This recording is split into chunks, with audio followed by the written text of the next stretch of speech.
छोड़कर इस धरती पर आया, हर एक लोगों से तू प्रेम करता है, उनको बचाने के लिए तूने क्रूस पर बलिदान निष्पाप होकर भी पापी गिना गया और हर एक दुख दर्द को सहा। धन्यवाद देते प्रभु यीशु, धन्यवाद देते तू हमें आज अकेले नहीं रहने दिया बल्कि हमें एक सहायक दिया। धन्यवाद देते वो सहायक आज हमें स्तुति आराधना करने पर हमें अगुवाई करता है। धन्यवाद आपके प्रेम हमारे ऊपर उड़ने के लिए, धन्यवाद आपकी आत्मा हमारे ऊपर उड़ने के लिए। धन्यवाद देते आज हम आपके मंदिर प्रभु यीशु, धन्यवाद कर तेरी महिमा कर, धन्यवाद देते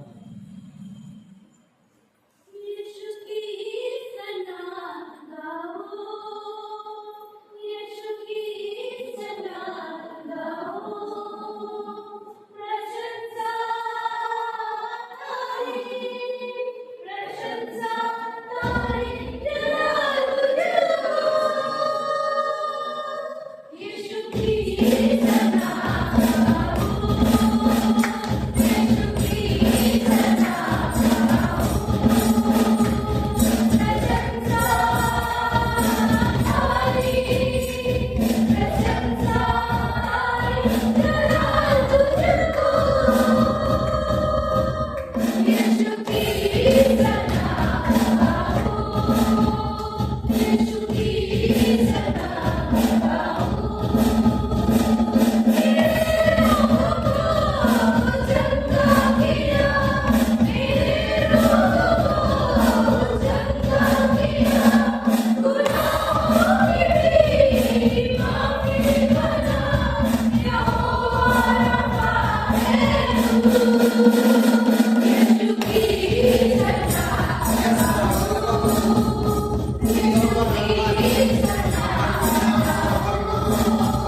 का राजा है, जो हर एक लोगों से यही उम्मीद करता है कि वो तेरी आज्ञा पालन करे, तेरे व्यवहार को इस संसार में प्रकट कर सके।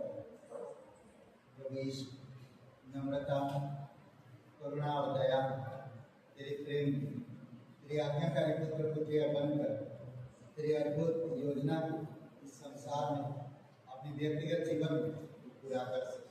धन्यवाद देते आपकी पवित्र लहू के लिए, धन्यवाद आपकी धार्मिकता के, धन्यवाद आपके निस्वार्थ प्रेम के लिए, धन्यवाद आपकी क्रूस की युद्धि के लिए, धन्यवाद आपकी पुनरुत्थान के, जो हमारा सहायक है, जो हमारे साथ। प्रभु यीशु, तू हमारा भी चिंता और ध्यान करता हमारे ऊपर आपका नजर है। धन्यवाद देते हैं, तेरी जयकार महिमा करें। प्रत्येक लोगों को अभिषेक करो, इस सभा को हम तेरे चरणों पर तेरी दया और तेरी कृपा के अनुसार पहुंचाई। राजाओं का राजा, प्रभुओं का प्रभु, प्रत्येक हृदय आत्मा से बातें कर प्रभु, आप उनकी हर एक परिस्थितियों को जानते हो, भूत वर्तमान भविष्य तेरी आत्मा के द्वारा लीड करो, गाइड करो। हर एक संदेश, हर एक कार्यक्रम प्रभु तेरी सामत है, तेरी इच्छा रहे। धन्यवाद है, यीशु नासरी के नाम से मांगता हूं, आमीन।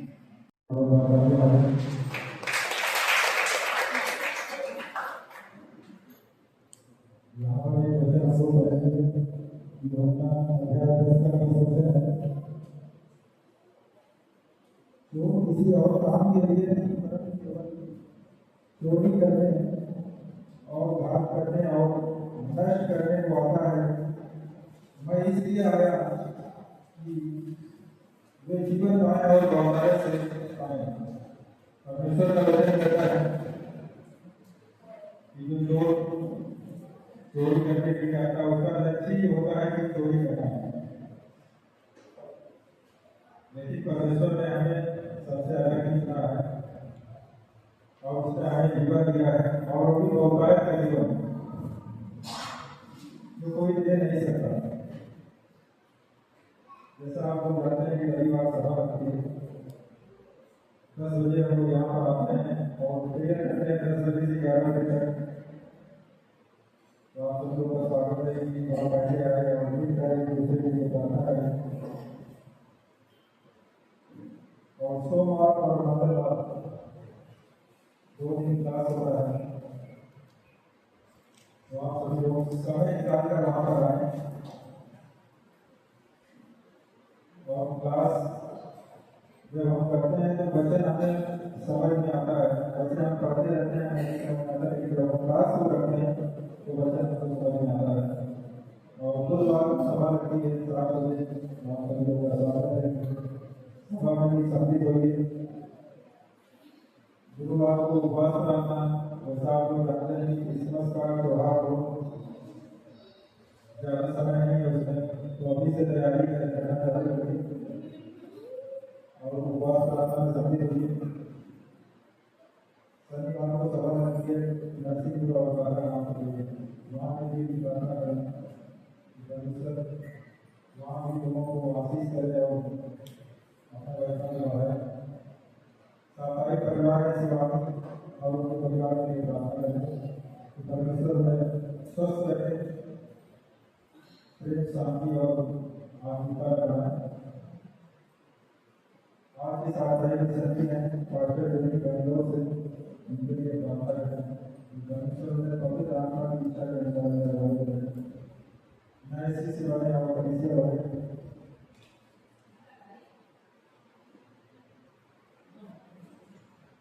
21 तारीख को 21 अक्टूबर को आने वाला है, नदी है, तो उसके लिए प्रार्थना करें, परमेश्वर की आशीष करें और भाई से विशेष करें। यहाँ पर कुछ नाम है: भूपेश जी, प्रीति, रचना जी, काजल, अंजलि, सीमा जी, मोदी जी। प्रकाश करें नामों के लिए प्रार्थना करें, परमेश्वर के जीवन में बड़ी कार्य करें।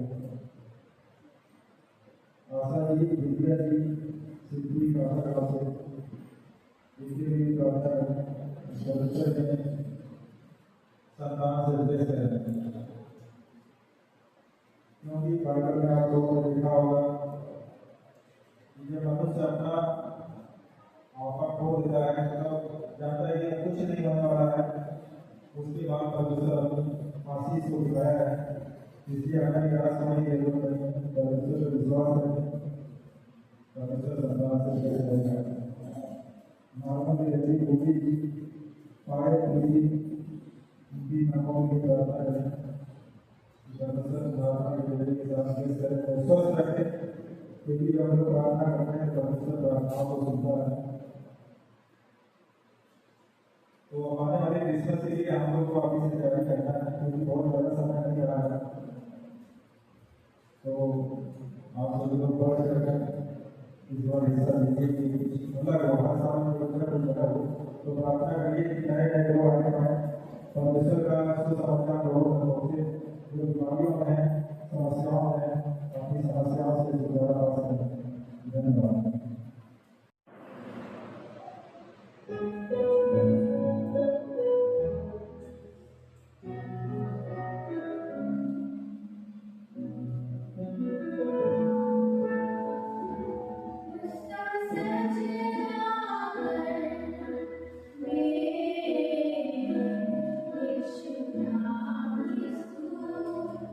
you.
लूका का किताब को लिए चौथा अध्याय 10 वचन पढ़ते हैं हम लोग।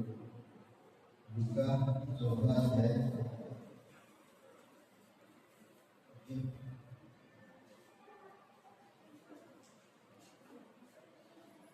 चौथा अध्याय 41 मतलब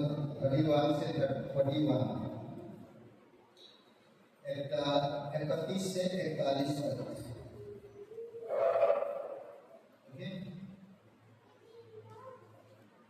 फिर वह गलील के कफरनहूम नगर को गया और सबके दिन लोगों को उपदेश दे रहा था।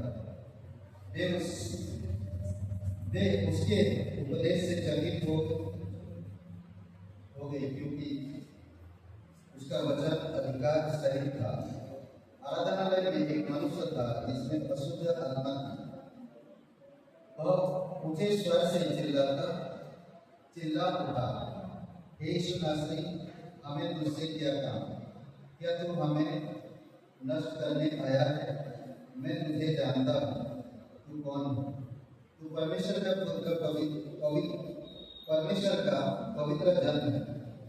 यीशु ने उसे डांट कर कहा, चुप रहा और उसमें से निकल गया। तब दुष्ट आत्मा उसे बीच में पकड़ कर बिना हानि पहुंचाए उससे निकल गई। इस पर सब लोग अचंभा हुआ और वे आपस में बातें करके कहने लगे, यह कैसा वचन है? क्योंकि वह अधिकार और सामर्थ के साथ अशुद्ध आत्माओं को आज्ञा देता है और वे निकल जाती हैं। इस प्रकार चारों ओर हर जगह उसकी चर्चा होने लगी। वह आराधनालय में से उठकर सीमोन के घर में गया। सीमोन की सास को जर चढ़ा हुआ था और उन्होंने उसके लिए उससे विनती की। उसने उसके निकट खड़े होकर जर को डांटा और जर उतर गया और वह तुरंत उठकर उसकी सेवा टहल करने लगी। सूरज उगते समय जिनके यहाँ लोग नाना प्रकार की बीमारियों में पड़े हुए थे, वे सब उन्हें उसके पास ले आए और उसने एक पर हाथ रखकर उन्हें चंगा किया।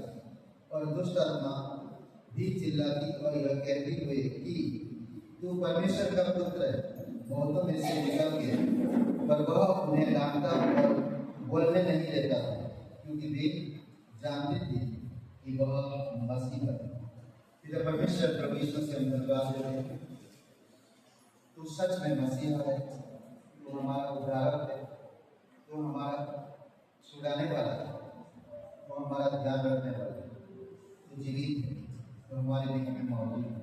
तेरी इच्छा हम सबको पाई यीशु मसीह के नाम से मांगते हैं, आमीन। आप लोग खड़े नहीं हुए थे? अरे भाई, स्कूल में जब टीचर बोलना नहीं बोलता खड़े हो जाओ बच्चों। पास्टर जी आए तो खड़े हो जाओ बच्चे। मेरे लिए नहीं तो कम से कम परमेश्वर के लिए खड़े होना चाहिए। देखिए पास्टर जी कैसे बोलते हैं, इधर से भी उधर से, दोनों तरफ से डांटते हैं पास्टर जी। हाँ, ओके। आज हम लोग बात करेंगे मसीह के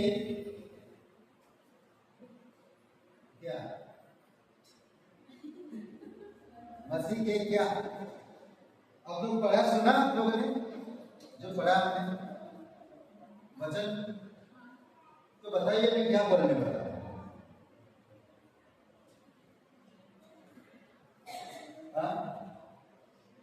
क्या बोलने वाला हूं मैं? कुछ तो बताइए। मैंने पढ़ के वचन सुनाया और मैंने ये भी हिंट दे दिया, मसीह के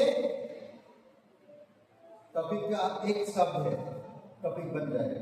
क्या शब्द मैं सुनना चाहता? बताइए। चमत्कार। ओके, मसीह के चमत्कार। और कोई अच्छा टॉपिक है ना, पर ये मेरे शब्द नहीं है। और कोई क्या बोलते हैं? हाँ, मसीह के सीरियस है, मसीह के सीरियस है, ये भी अच्छा टॉपिक है। मसीह के सीरियस है, बोलिए और क्या टॉपिक हो सकते? हाँ? अधिकार, अच्छा है, मसीह के अधिकार, गुड बात, अच्छा है। और श्रेष्ठ उपदेश, मसीह के उपदेश, यस, अच्छा टॉपिक है। ये टॉपिक लिखो है, अच्छा है। आने वाले समय में ये टॉपिक से बात करेंगे। ये भी नहीं मेल खा रहा मेरे साथ। और क्या? मसीह के चंगाई, मसीह के द्वारा नहीं, मसीह के, बस एक ही शब्द जोड़ना, फिर मेरे टॉपिक से मेल आएगा। मसीह के क्या? बोलिए, वचन देखिए ना, कितना खूबसूरत वचन है। वचन से आपको टॉपिक मालूम पड़ जाएगा, बता सकते हैं आप, वचन से बता सकते। एक काम करिए, आप लोग पूरा 10 वचन यहाँ पढ़ लीजिए, मैं यहाँ पर खड़ा हूं, फिर बताइए टॉपिक आप लोगों से सुनना चाह रहा हूं, ठीक है? 10 वचन पढ़ लीजिए, फिर मुझे बताइए। मुझे आज आज आज आज आज आप लोगों से टॉपिक लेना है, मैं टॉपिक नहीं दूंगा। शीर्षक मसीह के सामर्थ नहीं, ये भी नहीं हो सकता है, ये भी अच्छा टॉपिक है, मसीह के सामर्थ।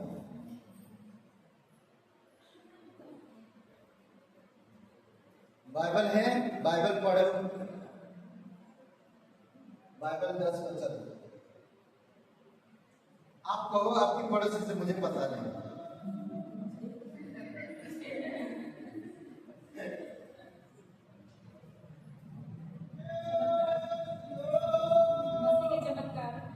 मसीह के चमत्कार, ओके, अच्छा टॉपिक है।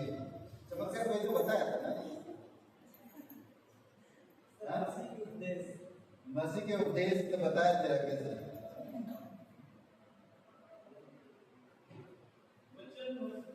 मसीह के वचन, वो भी अच्छा है। और कुछ तो बोलिए, कुछ बोलिए, बोलिए, बोलिए, अच्छा है। ओके, उपदेश या तो वचन, ओके। अधिकार तो कोई बताया था, हाँ, अधिकार भी 2 बार आया, अधिकार, हाँ, मसीह के चंगाई, ओके, अच्छा है, अच्छा ना, ऐसा टॉपिक ढूंढना आप लोग ढूंढ सकते हैं। एक विषय को पढ़े और टॉपिक ढूंढ रहे हैं आप लोग ना, अच्छा, ऐसा मैं काम पे लगाऊंगा अभी हर संडे। हाँ, ओके, हो गया। तो एक काम करिए, आपकी पड़ोसी को बोलिए कि मुझे भी नहीं पता, तुम्हें भी नहीं पता, हमको नहीं पता। मैंने मजाक कर, ओके। ये शब्द मिलेगा, मसीह की डांट है, डांट, डांटना है। मसीह ने डांटा, चुप रहो, बोलने नहीं दिया, है क्या नहीं है?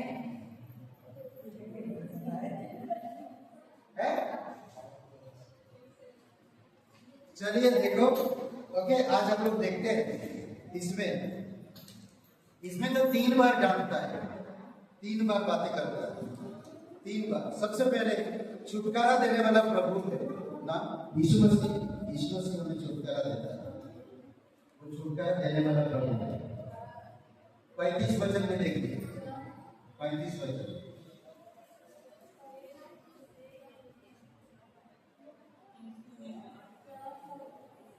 मिला दुष्ट आत्मा को। 35 वचन क्या कहता है? यीशु ने उसे डांट कर कहा, चुप रहा और उसमें से निकाल ना। एक व्यक्ति को चंगा करना, दुष्ट आत्मा का रास्ता व्यक्ति, सोचिए, उसे डांटा, और ये दुष्ट आत्मा काफी सालों से था उसके, काफी दिनों से वो नहीं निकल पा रहा, नहीं जा पा रहा, उसको कई बार प्रॉब्लम में डालता था, और यीशु के पास ये अधिकार है, उसको डांटना अधिकार है।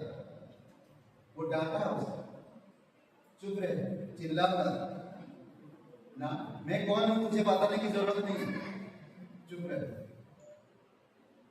हमें मसीह को समझना, मसीह को जानना। मसीह को दुष्ट आत्माएं जानते हैं कि परमेश्वर का पवित्र जन, परमेश्वर का पुत्र, ये मसीहा है, इसके पास अधिकार है। इसीलिए तो शैतान उसके पास आया था। मत्ती के 4 अध्याय में शैतान उसके पास आया उसको परखने के लिए कि मसीह है या मनुष्य है। पर यीशु मसीह 100% मनुष्य है, 100% परमेश्वर है। जानते हैं शैतान 100% परमेश्वर का बेटा है, यही दुनिया का उद्धार करता है। तो देखते हैं, परखते हैं उसे जाकर। कोई मनुष्य के लिए प्रभु यीशु मसीह रोटी बनाने के लिए नहीं कहेगा, समझ रहे हैं? कोई इंसान पत्थर पर रोटी नहीं बना सकता, उसको अच्छी तरह से पता है, केवल परमेश्वर ही बना सकता है। इसीलिए परमेश्वर अगर होएगा, उसे भूख लगा है, अगर मनुष्य है तो वो भूख लगा है, उसे भूख की जरूरत है, अगर वो परमेश्वर होएगा तो रोटी, पत्थर को रोटी बनाएगा। कोई मनुष्य रोटी को पत्थर नहीं बना सकता। पर आपको मुझे कभी भी परमेश्वर कहेगा नहीं, शैतान आकर कहेगा नहीं कि पत्थर को रोटी बना दे या लकड़ी को रोटी बना दे, नहीं कहेगा। सिर्फ परमेश्वर को कह सकता। क्यों? क्योंकि परमेश्वर ही जानता है पत्थर को रोटी कैसे बनाना, उसके पास ये अधिकार है, कोई इंसान के पास नहीं। इंसान सिर्फ ज्ञान से रोटी बना सकता है। इसीलिए वो आया, पत्थर उठाया और उसके तरफ फेंका और कहा इसे रोटी बना, क्योंकि तुझे भूख लगा। पर यीशु रोटी नहीं बना। शैतान को अच्छी तरह से पता है वो कौन है, पर यीशु मसीह रोटी नहीं बना।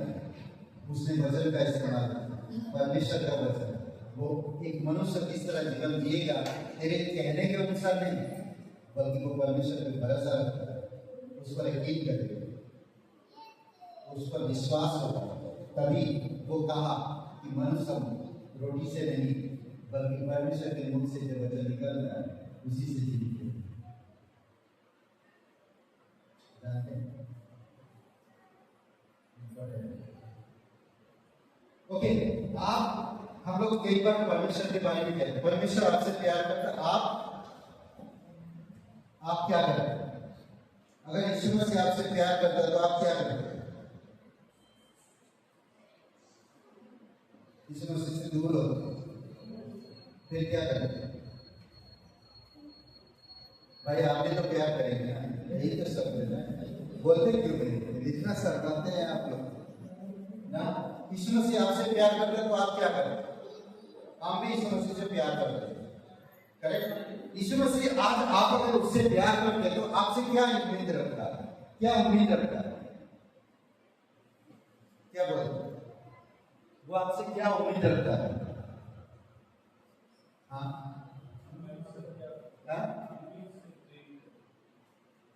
आप तो कर ही रहे, फिर भी वो उम्मीद चाहता है।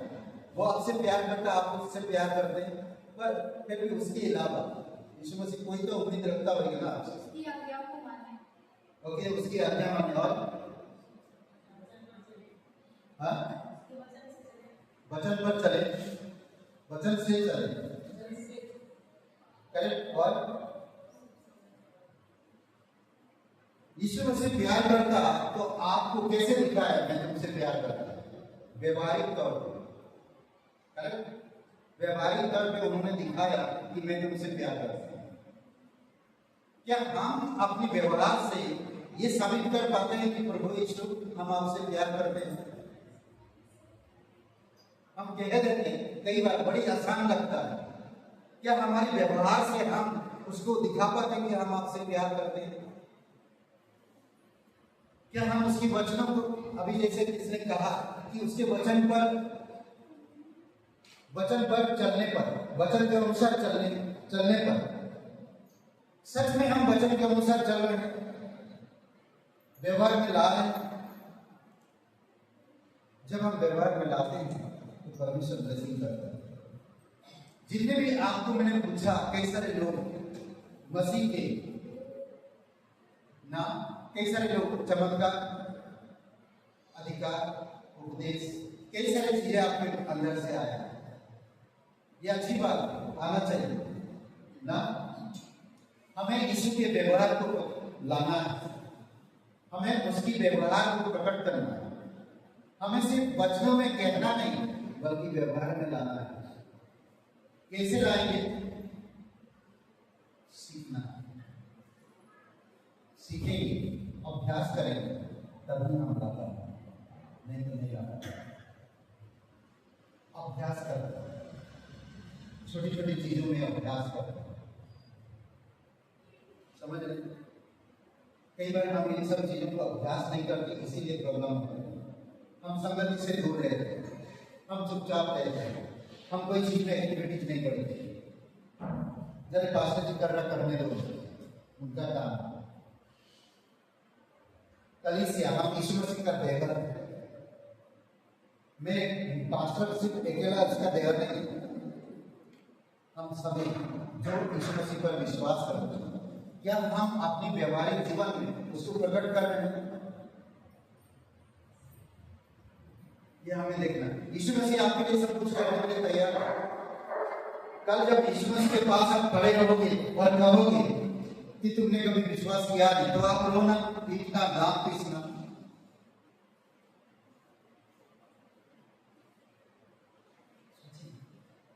व्यवहारिक में लाना है कई सारी चीजें।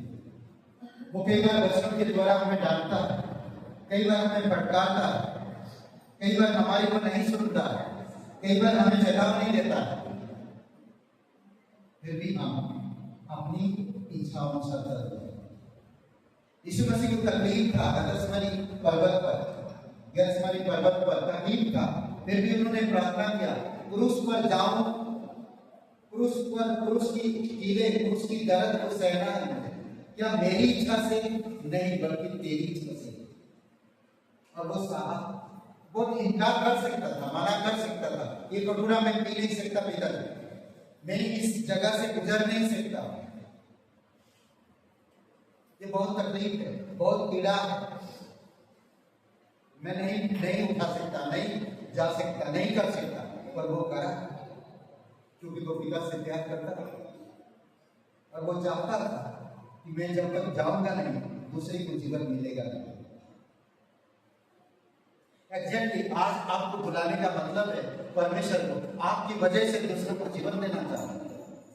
आपकी चरित्र स्वभाव से, आपकी गुणों से, आपकी एक निर्णय से परमेश्वर दूसरों को जीवन देना चाहता है। समझ रहे? यह हमें समझने की जरूरत है। छुटकारा देने वाला, देखिए परमेश्वर किस तरह छुटकारा देता है। अलग अलग जगह पे देखिए, समझ रहे? अलग अलग समय पर, अलग अलग जगह पर देखिए इजराइल लोग कितने तकलीफ में, उन्हें कैसे छुटकारा दिया मिस्र देश में, उन्हें कैसे छुटकारा दिया।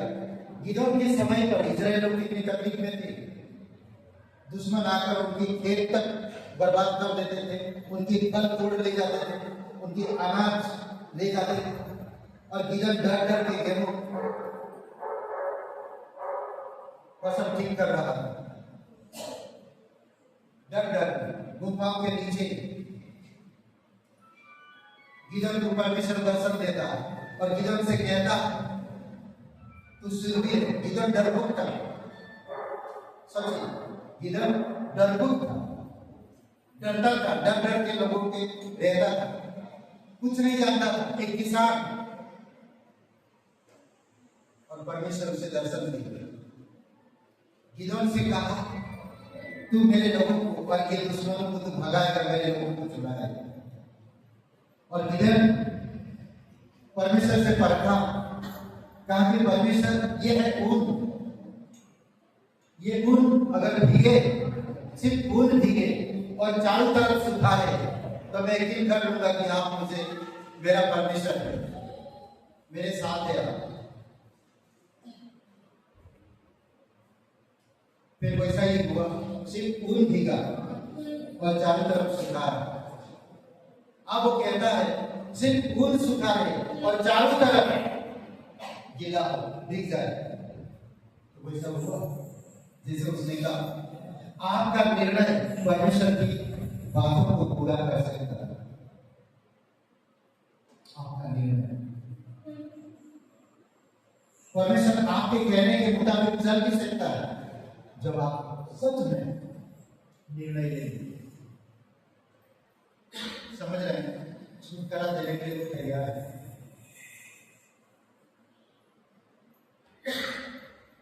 अद्भुत है। यीशु ने उसे डांट कर कहा, चुप रहो, और उससे निकल गया। समझ रहे हैं? यूं चाहता वो कर सकता, यूं चाहता वो कर सकता, पर परमेश्वर हमारा हृदय, हमारी चॉइस, हमारी इच्छा, हमारे व्यवहार को ध्यान देता है।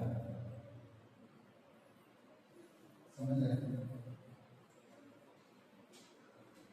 बहुत ही बड़ा परमेश्वर। सोचिए, यीशु मसीह ने कहा, मैं तुम्हें कभी, मैं सदा तुम्हारे साथ रहूंगा। कल हम लोग बातें कर रहे थे कि सदा वो हमारे साथ हो, वो कभी हमें छोड़ेगा नहीं। और मैं ही है जो उसको समझ नहीं पा रहा, नासमान चीजों में गहरा रिश्ता जोड़ रहा है, नासमान चीजों को ढूंढ रहा है। अविनाशी परमेश्वर मुझसे कह रहा, मैं सदैव तेरे साथ हूं, सदा मैं तेरे साथ रहूंगा, मैं तुझे कभी नहीं छोड़ूंगा। मैं इस बात को कभी समझ नहीं पा रहा। परमेश्वर भूत, वर्तमान और भविष्य को जानता है। मेरी आशा उसी में है, पर मैं संसार में आशा ढूंढ रहा हूं। मुझे संतुष्टि परमेश्वर में, मुझे पता है, फिर भी मैं संतुष्टि संसार में ढूंढ रहा हूं। उन उन उन संसार की चीजों में ढूंढ रहा हूं संतुष्टि, आराम। बट मेरा आराम, संतुष्टि, खुशी परमेश्वर में। आई थिंक एक वचन ऐसा है, आई थिंक 32 अध्याय, एक वचन मैं पढ़ के सुनाता हूँ। ऐसा है 32,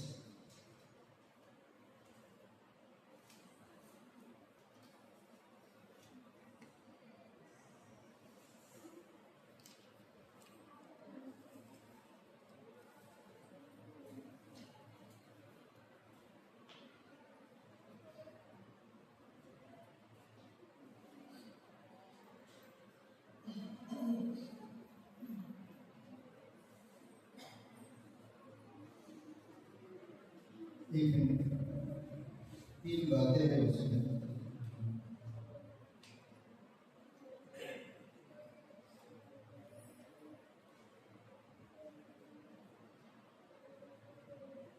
तीन बातें, 18 वचन 32 का। मेरे लोग शांति के स्थानों में निश्चित रहिए, शांति, निश्चित और विश्राम। मेरे लोग परमेश्वर प्रतिज्ञा करता है। समझ रहे हैं? ये तीन बात सोचिए, थोड़ी समय दे ना। मेरे लोग शांति के स्थान में निश्चिंत रहेंगे, विश्राम के स्थान में सुख से रहेंगे।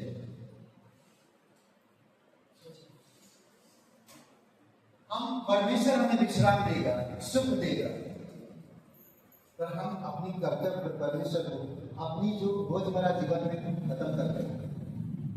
हम निर्णय नहीं ले पाते, चॉइस नहीं कर पाते। हमारे पास फाइनेंस आ जाता है, हमारे पास फैमिली आ जाता है, हमारे पास जॉब आ जाता है, हमारे पास गरीबी आ जाती है, हमारे पास परिवार आ जाता है, हमारे पास रिश्ता आ जाता है, हमारे पास परंपरा आ जाता है, हमारे पास आसपास के लोगों में इज्जत आ जाता है। इसी वजह से हम उसकी खुशी और शांति के स्थान में नहीं रह पाते, निश्चित नहीं हो पाते। परमेश्वर आपको निश्चित करना चाहता है, पर हम नहीं हो पाते। वो आपको छुटकारा देना चाहता है। सारे वचन शायद नहीं कर पाऊंगा, फिर भी हम लोग जहां तक जाएंगे देखते हैं। एक वचन सुनिए, 17 वचन को देखिए। वह धर्म का फल शांति, उसका परिणाम सदा का चैन और निश्चित रहना हो। क्या है? जब आप धर्मी पर शांति, उसका परिणाम चैन, चैन, शांति, चैन और निश्चिंत वो हमें देता है। अद्भुत है ना। आप धर्मी हो, धार्मिकता की खोज करो। मत्ती का 6:33 खुद यीशु मसीह कहता, मेरे राज्य की धार्मिकता की खोज करो, राज्य और धार्मिकता की खोज करो, बाकी सब चीजें मैं तुम्हें तुम्हारे पीछे जोड़ूंगा। जोड़ देगा। सोचिए, जोड़ देगा। मैं जल्दी आ सकता कलीसिया में, पर मैं नहीं आता हूं, आलस करता। अरे पास्टर जी तो जैसा जाने दो, क्या करें। कर सकते एक दिन जल्दी उठ सकते हैं हम, पर नहीं आता, नहीं करते। पास्टर जी के पारिवारिक लोग लेट आते हैं तो हम क्या करें। कुछ चीजें सोचिए, आप खुद सोचिए। मेरा कर्तव्य है मुझे परमेश्वर को देखना, मुझे पास्टर के परिवार को नहीं देखना, मुझे पास्टर को नहीं देखना। पास्टर अगर बोलेगा नहीं प्रार्थना करो तो आप नहीं करेंगे, ऐसा थोड़ी होता। आपका रिश्ता परमेश्वर के साथ, परमेश्वर आपको धर्मी बना, परमेश्वर ने आपको लाया नहीं। कुछ चीजें हैं, घर में भी कुछ सिस्टम है, आपके घर में भी कुछ नियम है, कानून है, उसी प्रकार से करिए, अद्भुत तरीके से होता है। परमेश्वर छुटकारा देने वाला, उसे डांटा, उसे जगड़ के रखा, उसे डांटा ना। लूका का 4 और वचन 35 में लड़के पर वो कब्जा करके रखा, उसे परेशान करता, उसे छुटकारा दिया। कई बार आप देखें ना, 4 का 35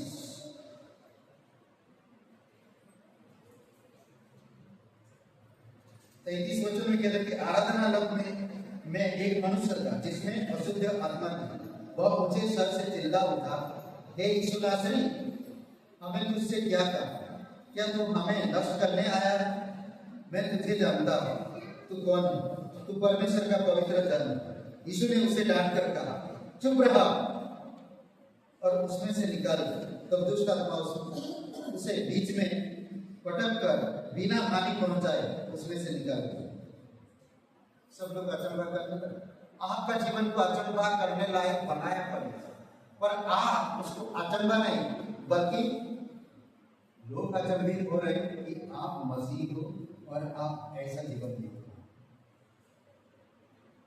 इससे अचंभा मत करो। परमेश्वर आपको बढ़ाना चाहता है, पर आप घटना चाहते हैं। आप परमेश्वर की बढ़ोतरी में बढ़ो, अपने आप को सांसारिक या भौतिक चीजों में मत घटाओ। परमेश्वर ने आदम और हवा को कहा था मत खाओ, वो फल मत खाओ, कहा तो उन्होंने नहीं माना। तो क्या करो? भौतिक तौर पे, आत्मिक तौर पे मर गए। आत्मिकता खत्म हो गई, अब वो लोग भौतिकता में आ गए। खत्म हो गया आत्मिक रिश्ता। कई बार आप और मैं, हमारी ईगो, हमारी नासमझ हमें आत्मिकता को नष्ट कर देता है। एक निर्णय समझना, वो छुटकारा देता है। सामक उद्धार करता है। सामक, सामक का मतलब समझते? सामक, सामक शब्द का मतलब समझते? सामक 39 वचन में सामक लिखा तो नहीं है, पर हम पढ़ते हैं 38-39। वह आराधनालय से उठकर सिमोन के घर में गया। सिमोन की सास को जर चढ़ा हुआ था और उन्होंने उसके लिए उससे विनती की। उसने उसके निकट खड़े होकर जर को डांटा और जर उतर गया और वह तुरंत उठकर उसकी सेवा करने लगा। सामक, सामक शब्द का अर्थ है कि सामक उद्धार करता। उसने उसके निकट खड़े होकर जल को डांटा और जल उतर गया। ये एक बुझाने वाला, संतोष देने वाला, या बुझाने वाला या संतोष देने वाला। कभी कभी आग जल रहा और आप आग को बुझाते हैं तो उसको कहते हैं सामक। और कई बार आप बहुत तकलीफ से, दर्द से गुजर रहे हैं और आपके साथ उस दर्द में कोई शामिल होता है, उसको कहते हैं सामक। समझ रहे? और वो जड़ में था, जड़ में पड़ा हुआ था, बुखार था बहुत तेज, और उसके पास खड़ा हुआ, उसकी जड़ यानी उसकी बुखार को एहसास किया, महसूस किया, और उस जड़ को डांटा और वो जड़ उतर गया। वो ज्वर इसीलिए और बढ़ गया था ताकि वो सेवा न कर सके, यीशु का आदर न कर सके। कई बार आप और मेरे जीवन में उसी दिन मेहमान आ जाएंगे, या तो सर भारी लगेगा, या तो सर दर्द करने लगेगा, या तो बुखार जैसा आपको हलचल महसूस होने लगेगा। जिस दिन आप जाएंगे प्रे टाइम में, या क्लासेस में, या बाइबल स्टडी में, या कलीसिया सभा में, उसी दिन प्रॉब्लम होता है। बाकी दिन सब ठीक है, क्योंकि बाकी दिन ऑलरेडी आप भौतिक जीवन जी रहे हैं। इसी दिन सिर्फ आप परमेश्वर के पास आना चाहते हैं, और शैतान नहीं चाहता कि आप परमेश्वर के पास आओ। समझ रहे? जड़ को डांटा, और एक बार कष्ट को हार लेने वाला, पीड़ा नाशक, पीड़ा को दूर करने वाला, वेदना हरने वाला, इसको कहा जाता है शासक, सामक। ओके, 41 वचन में और एक बार डांटता है, यहाँ पर 3 बार डांटता परमेश्वर यीशु मसीह। 41 में, 41 में, यहाँ पर सूरज डूबते समय जिन जिन के यहाँ लोग नाना प्रकार की बीमारियों में पड़े हुए थे, वे सब उन्हें उसके पास ले आए, और उसने एक एक पर हाथ रख कर उन्हें चंगा किया। और दुष्ट आत्माएं भी चिल्लाती और यह कहते हुए कि तू परमेश्वर का पुत्र है। बहुतों में से निकल गए, पर वह उन्हें डांटता और बोलने नहीं देता, क्योंकि वे जानते थे कि वह मसीह है। ये लोग सब जानते थे, दुष्ट आत्माएं, ये मसीह, इसीलिए बोलने नहीं देता था। इसीलिए नहीं देता था कि लोगों को पता चलेगा तो मुझे प्रचार करना मुश्किल हो जाएगा। इसीलिए आपको मुझे भी बहुत सावधानी, चतुराई और समझदारी से कार्य करने की जरूरत है। समझ रहे हैं? ध्यान दें, समझ रहे हैं? छुटकारा देने वाला प्रभु, सामक उद्धार करता, और फिर मुंह बंद करने वाला मसीह, दुष्ट आत्माओं का मुंह बंद करता, पीड़ा में, जड़ में पड़े हुए आपकी पीड़ा को दूर करने वाला। आप कहीं बंधन में पड़े हो, दुष्ट आत्मा ग्रस्त है, आप वो भी छुटकारा देने वाला। अधिकार से सारे जो आप लोग बातें किए थे वही बातें मैं बता रहा हूँ, टॉपिक ना वही पॉइंट्स में बता रहा हूँ जो पॉइंट्स दिए थे। किसी ने कहा था ना उद्धार करना, मसीह के अधिकार, ना कोई अधिकार, चमत्कार, बहुत सारी चीजें इसे कह रहे थे आपने। मसीह के बस में, अधिकार से बस में करने वाला, अधिकार से बस में करने वाला। ओके, लूका का 8वां अध्याय और वचन 24 में, अधिकार से बस में लाने वाला, अधिकार से बस में लाने वाला।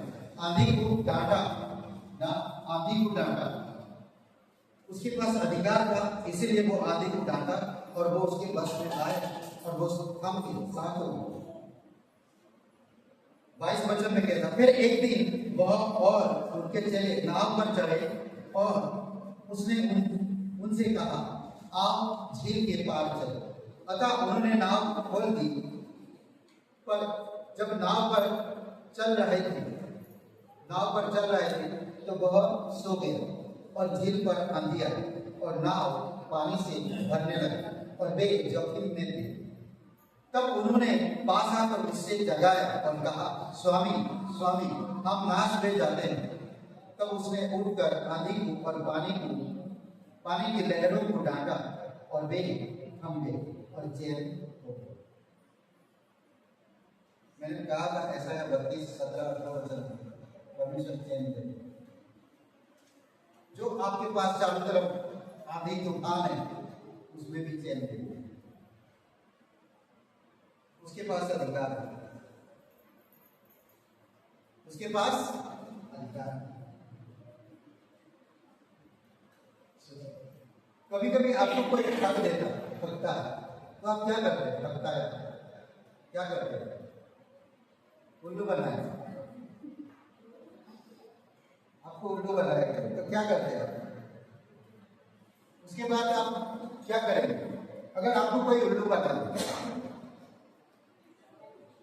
तो क्या करते हैं? थोड़ा निराश तो होते हैं ना। फिर उसके बाद और कभी उल्लू बनेगी? नहीं बनेगी, क्योंकि आप सीखे हैं, आप सीखे हैं। कभी कभी परमेश्वर की आपको बहुत सारी चीजें ऐसी परिस्थितियों में सिखाता है। एक व्यापारी जा रहा है रास्ता में और एक शेर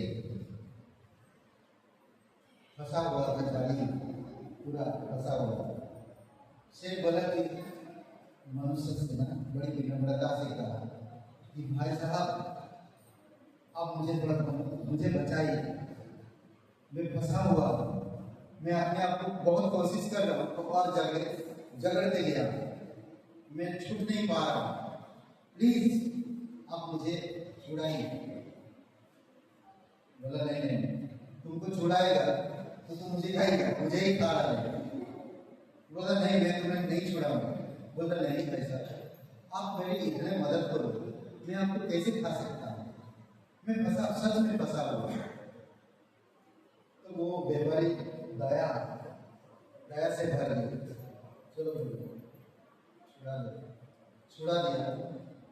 छुड़ाने के बाद से सामने आ गया, बोलता 2 दिन से भूखा, अब मेरा पेट खाली है, मैं आपको खाऊंगा। तो व्यापारी चतुर था, फंसने वालों में से नहीं था, वो व्यापार करने वाला, वो फंसता नहीं था जल्दी। तो उसने बोला चलो किसी से, भाई देखो मैं तुम्हारा भला किया, भाई जो जिसका भला किया क्या वो उसका खाएगा, उसको खाएगा, तुम बुरा कर रहे हो। बोले चलो न्याय करते। जाते जाते गाय मिली, गाय से पूछा कि तुम बताओ किसी का भला किया, भला करा और वो उसके प्रति उसके ऊपर बुरा करा, तो ये सही न्याय? तो गाय सोचा, आपने थोड़ा किस्सा सुनाया, भाई इंसान को देखा और शेर को देखकर आपने किस्सा सुना। बोला मैं दूध, इंसान मेरे से दूध लेकर जाता है और बढ़िया दूध पीता है, मुझे चारा देता, सब कुछ करता है, पर जब मेरा उम्र ढल गया, मैं दूध देना कम कर दिया, तो इंसान मुझे छोड़ दिया।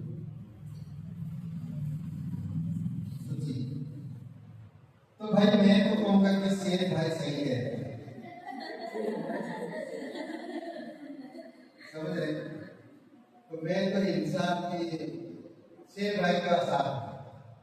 फिर चलते एक दरवेश मिलता, एक सज्जन व्यक्ति, और वो सज्जन व्यक्ति से बात करते हैं। बोले आप बताइए कि भला करना उसके बदले में बुरा करना ये सही नहीं है?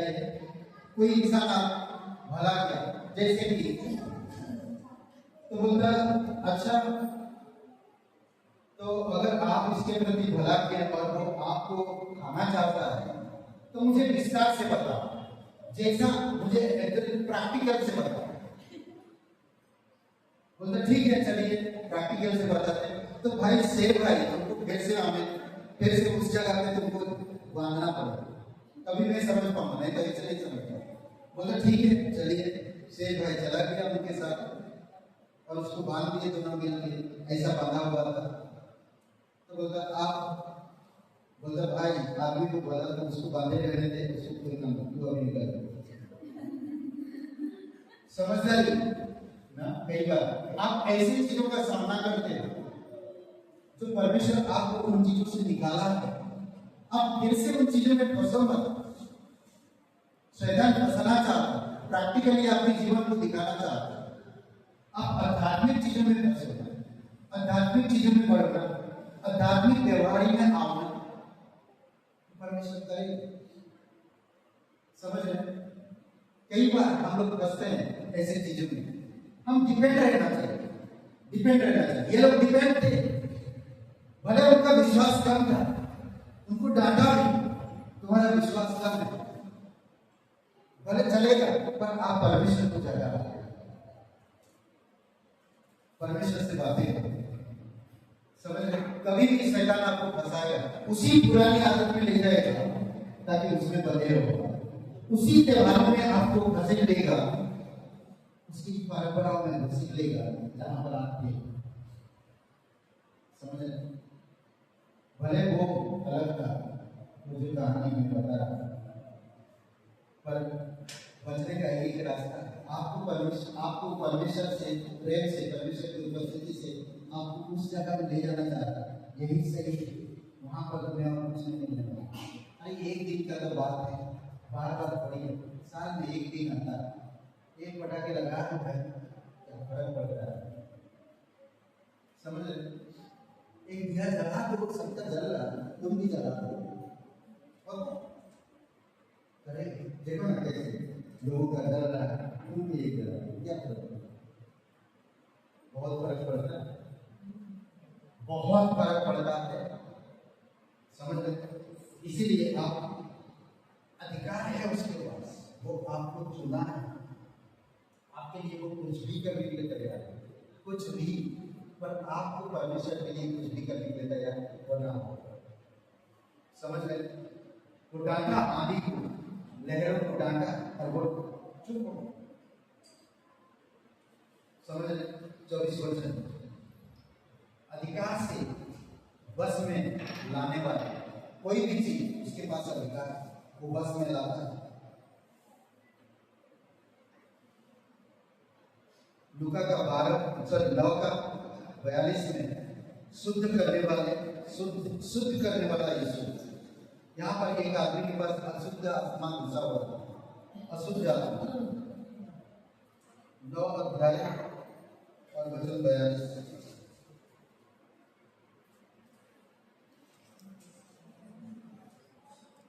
अभी 42 में कहता, यहाँ पर एक आदमी ना बालक, उसके अंदर अशुद्ध आत्मा घुसा हुआ और उसके पिताजी भी परेशान थे।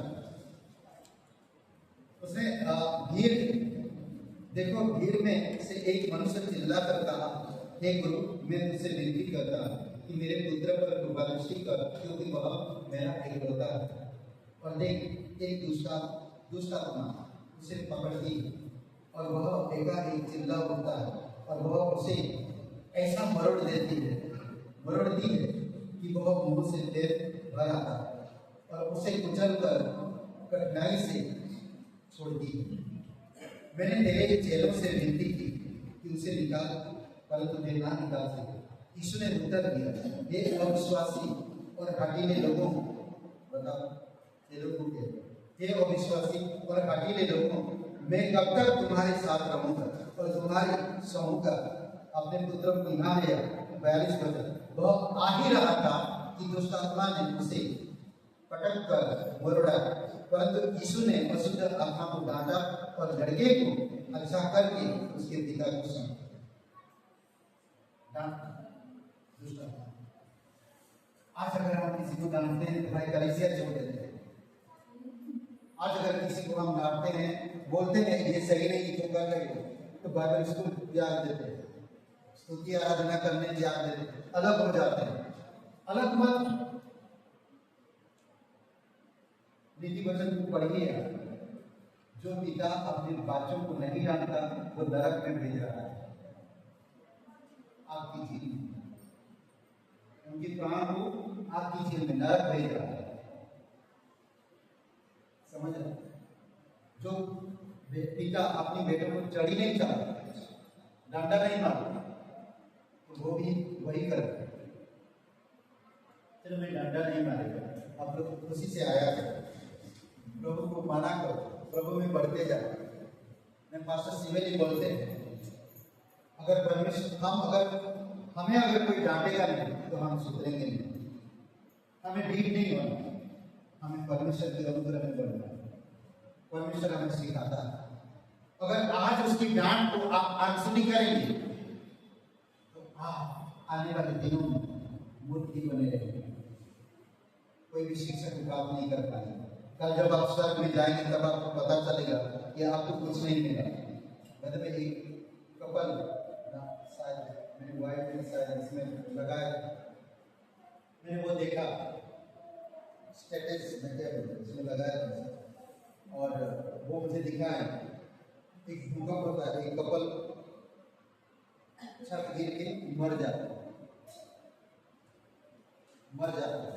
और वो लोग स्वर्ग में जाते हैं, यीशु के पास पहुंच जाते हैं। और यीशु वहां पर एक स्वर्गदूत आता है और देखता कि उनके जीवन की पुस्तक में नाम, औरत का नाम था, उसके हस्बैंड का नाम नहीं था। तो औरत चिल्लाई, औरत बहुत चिल्लाई कि मेरे हस्बैंड इतना विश्वास करता था, इतना प्रेम करता था, आपसे प्रचार करता था, वचन सुनाता था, सब कुछ करता था, पर ऐसा कैसा उसका नाम जीवन की पुस्तक में नहीं? ये हो ही नहीं सकता, मैं मान ही नहीं सकता। तब स्वर्गदूत कहता है, यीशु मसीह कहता है, वो कभी भी सच्चे दिल से पश्चाताप नहीं किया, वो तुम्हें जीतने के लिए, संसार को दिखाने के लिए वो सांसारिक चीज में डूबा हुआ। आप तभी रहोगे पर कोई सुनने वाला नहीं, तो उसको उसके सामने घसीट के लेकर गया स्वर्गदूत, आप उसकी पति को घसीट के लेकर गया और आग की झील में उसके सामने फेंका। उसने से सब कुछ बाइबल पढ़ रहा था, प्रार्थना कर रहा था, सब कुछ कर रहा था, हालेलुया जय मसीह, सब कुछ कर रहा था, पर कभी भी दिल से पश्चाताप नहीं।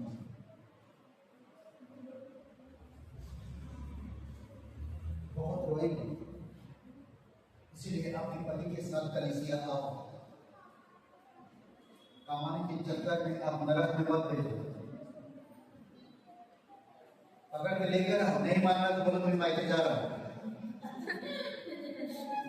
अच्छा, आज की बात हमारा रिश्ता खत्म, परमेश्वर के साथ बोलो, ठीक है बोल जाओ, मैं दूसरा शादी कर लूंगा, मजाक कर रहा, सीरियस मत लीजिए। ओके, सब अधिकार में रखता है आंधी तूफानों को। देखिए मिस्र के लोगों को, इधर समुद्र है, पीछे कौन है? मिस्र की सेना। पानी को डुबा के मूसा सुन, उनकी बड़बड़ाना, उनकी कुड़कुड़ाना मत देखो, तो एक काम कर, तेरे हाथ में जो लाठी है वो पानी में डुबा, और उसने वही किया, समुद्र को भाग हो, सूखे सूखे वो लोग निकाल दे। पानी को अगर डुबा कर सकता, आंधी तूफान को शांत कर सकता, हाँ, दुष्ट आत्मा को चुप करा सकता, तो आपके जीवन में भी खुशियां ला सकता, आपकी नेगेटिव थिंकिंग को दूर कर सकता, ना सकारात्मक विचारों को दूर कर सकता। समझ रहे?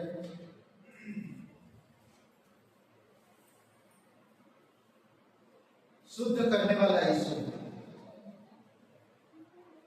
ये कौन सा बोला मैं?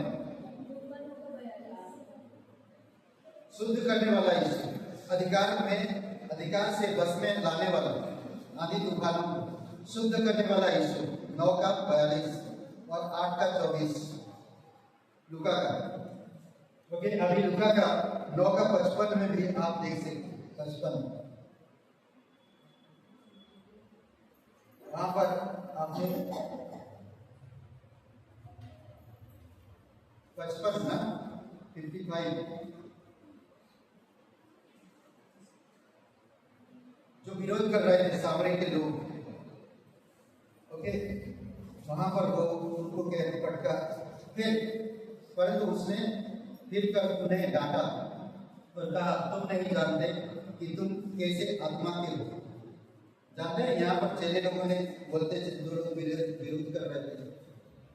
प्रभु अभी लोगों को देख के पढ़ते हम सामरिया, जब उसके ऊपर उठाई जाने के लिए पूरे होने पर थे, तो उसने यरूशलेम जाने का विचार दृढ़ किया।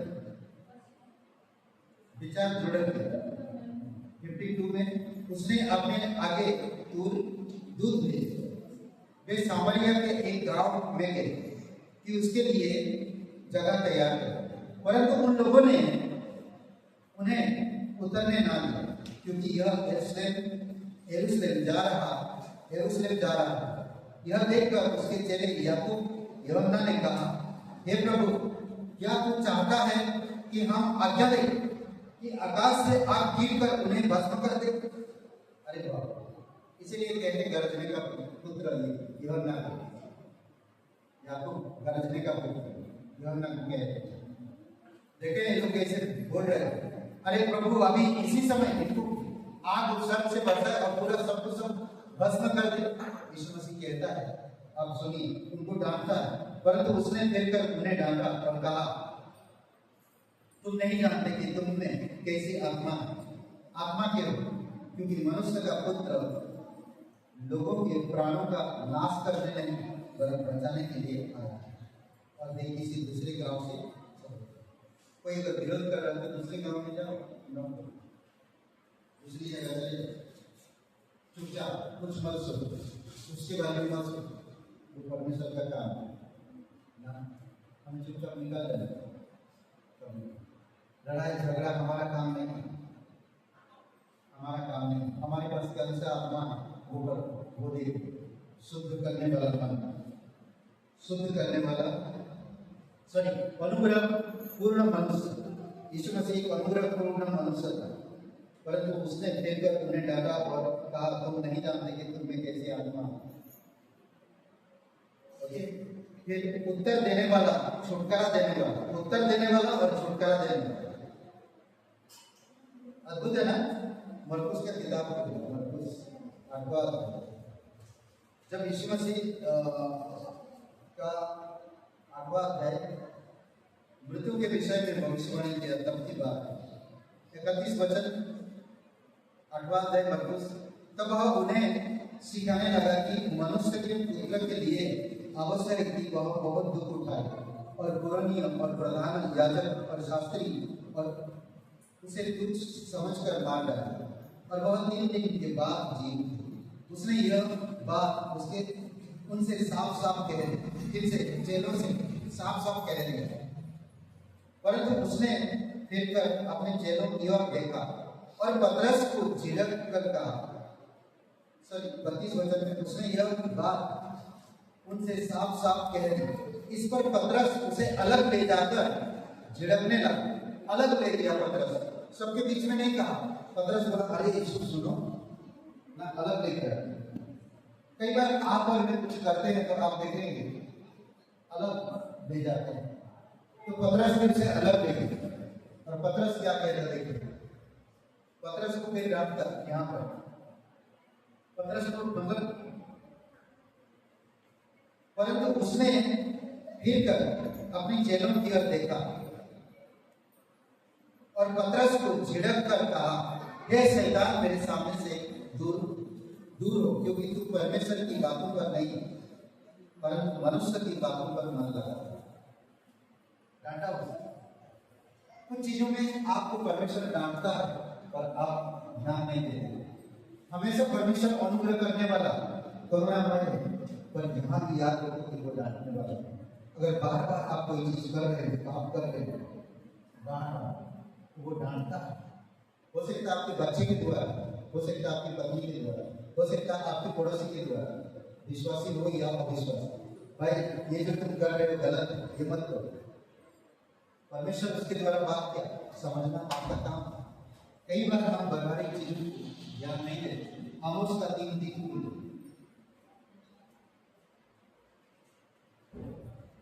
आमोस का किताब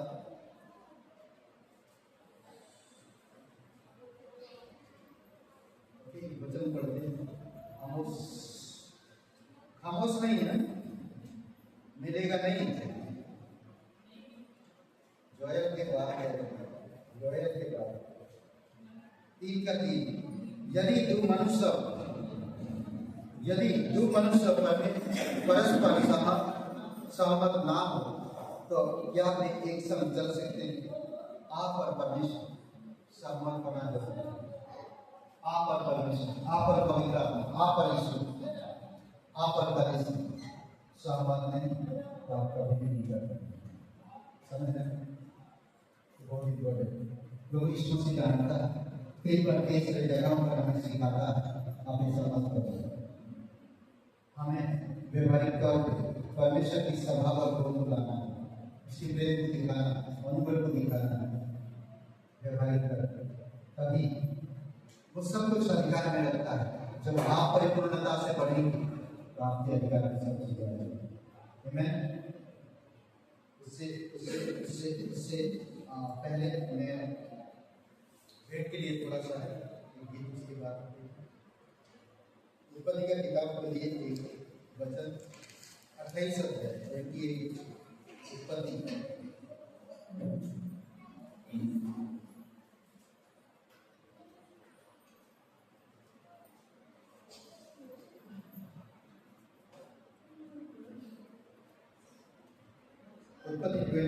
यहाँ पर हम देखते हैं याकूब घर से भाग जाता है और उसको एक जगह पे शाम होने के टाइम पर उस जगह पे रहता है।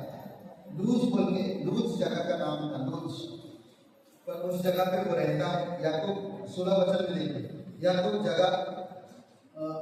जाग उठा और कहने लगा, निश्चय इस स्थान में यहोवा है और मैं इस स्थान को ना जानता था और भय खाकर उसने कहा, यह स्थान क्या ही भयानक है, यह तो परमेश्वर के भवन को छोड़ और कुछ नहीं हो सकता, वरन यह स्वर्ग का फाटक ही होगा।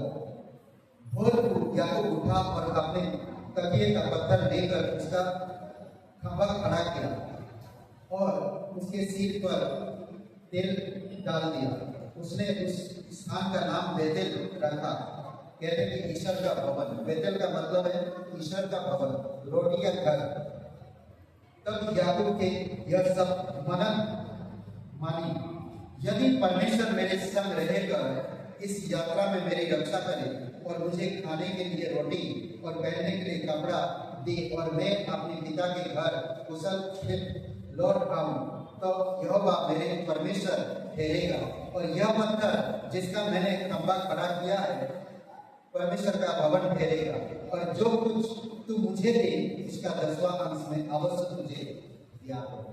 ये मनन माना था, समझ रहे? याकूब ने जब उसने घर छोड़ा, जाते वक्त छल कपट का दिल था, और यहाँ पर जो दर्शन देखा, उस दर्शन से उसका दिल बदल गया। अब वो भाग रहा था।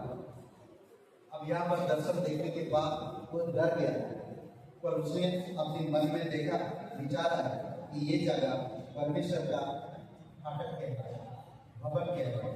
और उस जगह पहले उस जगह का नाम लूज था, बाद में उसको बेतेल का लूज का और बता है क्या बोलते घटी नाम और घटी कमी।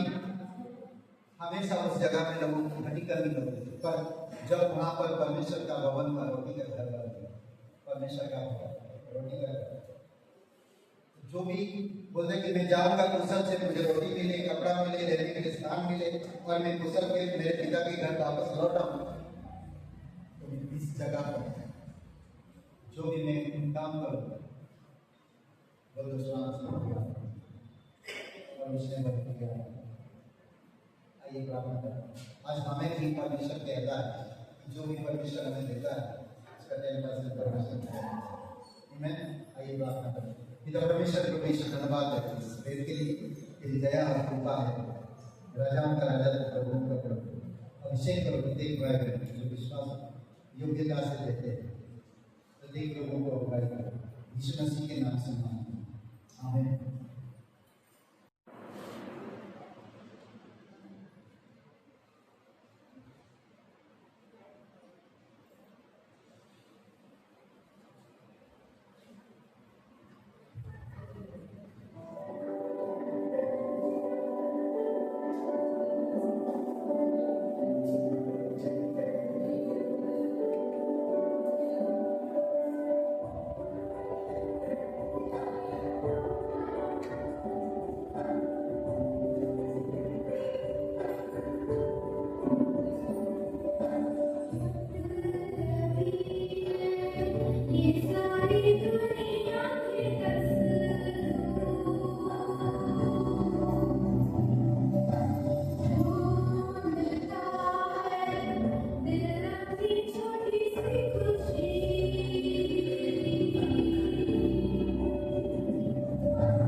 अभिषेक करो, तेरी अनुग्रह में अगुवाई करो पिता।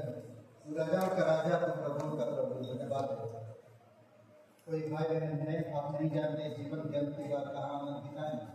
परमेश्वर आपसे प्यार करता है। हम पापी होने के बाद नाते हम स्वर्ग नहीं जा सकते, पर हम धन्यवाद देते कि परमपिता परमेश्वर ने जगत से प्रेम किया और अपने एक इकलौते पुत्र प्रभु यीशु मसीह को इस धरती पर भेजा। हर एक पापियों के लिए, पापियों से वो प्यार किया और उनको पापों से छुड़ाने के लिए क्रूस पर बलिदान किया और तीसरे दिन कब्र में से जी उठे। वो आज जीवित है। हमारे पाप की और गुनाहों की दंड अपने ऊपर लेकर बलिदान हो गया। हमारे गुनाहों को भर दिया। आज हमें भरने की जरूरत नहीं। आज से कोई इंसान अगर सच्चे दिल से, सच्चे मन से यीशु का नाम लेता है तो वो उद्धार पाता है। अगर आप उद्धार पाना चाहते हैं तो मेरे साथ ये प्रार्थना करिए। सबकी आंखें बंद है, सबकी सर झुकी। ये प्रार्थना अपने हृदय में मन से करिए। जोर से बोलने की जरूरत नहीं, सिर्फ अपने मन से, सच्चे दिल से, सच्चे मन से प्रार्थना करिए। हे यीशु, मैं जानता मैं एक पापी इंसान, मैं खुद को नहीं बचा सकता।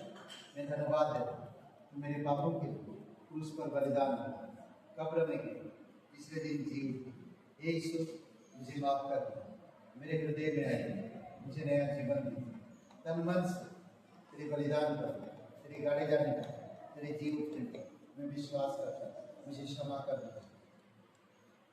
पवित्र परमेश्वर इकलौता बेटा यीशु नासरी मेरा मुक्तिदाता, यीशु के नाम से अगर कोई ये प्रार्थना पहली बार किया है तो सच में आपका नाम जीवन की पुस्तक में लिखा है और आप परमेश्वर के अनंत जीवन में प्रवेश कर चुके हैं। आप परमेश्वर की संतान हैं। आपके साथ बहुत से ऐसी चीजें हैं जो जुड़ गया है, जो आध्यात्मिक है, जो स्वर्गीय है, जो अविनाशी है, वो सब आपके साथ। धन्यवाद देते पिता का इस सभा के लिए। धन्यवाद प्रत्येक भाई बहन को अभिषेक करो, तेरी अनुग्रह में, तेरी दया और सामर्थ्य में अगुवाई करो पिता। प्रत्येक स्त्री पुरुष प्रभु यीशु तेरी महिमा करने पाए। प्रत्येक जवान बच्चे बड़े सभी लोग तेरी उपस्थिति में रहने पाए, तेरे वचन को समझने पाए, दिन प्रतिदिन मजबूती के साथ परिपक्वता में, धार्मिकता में, प्रेम, आत्मा की फलों में प्रभु यीशु बढ़ने में मदद करो। तू हमें चैन देता है, तू हमें शांति देता है, तू हमारी निश्चिंत परमेश्वर है। आज हमें कोई डर नहीं, अब हमें कोई परेशानी नहीं, क्योंकि तू हमारा निश्चिंत परमेश्वर हमें निश्चित देता है, धन्यवाद देता है, रक्षा करता है, सुरक्षित रखता है। प्रत्येक लोगों को घटी कमी को दूर करो। तू शुद्ध करने वाला परमेश्वर है, तू हमारा उद्धार देने वाला परमेश्वर है, तू हमारा देखभाल करने वाला परमेश्वर है। प्रभु यीशु, तू हमारा मसीहा है। तू हर तरह से हमें तू आजाद करता है, छुड़ाता है और हमें सांत्वना देता है। धन्यवाद देते हैं। तो हमारा सामर्थ, हमारी दर्द में, हमारी बुखार, हमारी परेशानियों में तू हमारा साथ देता। हे ईश्वर, हम धन्यवाद देते हैं। कोई भाई बहन तकलीफ से गुजर रहे, आप उनको स्पर्श करो, उन्हें छुओ, उन्हें बल दो। धन्यवाद करते तेरी जयकार और महिमा कर। धन्यवाद आज का दिन को इस समय प्रार्थना प्रभु यीशु मसीह के नाम से मांगते हैं, आमीन। सबको आशीष मिले। बहुत बहुत धन्यवाद।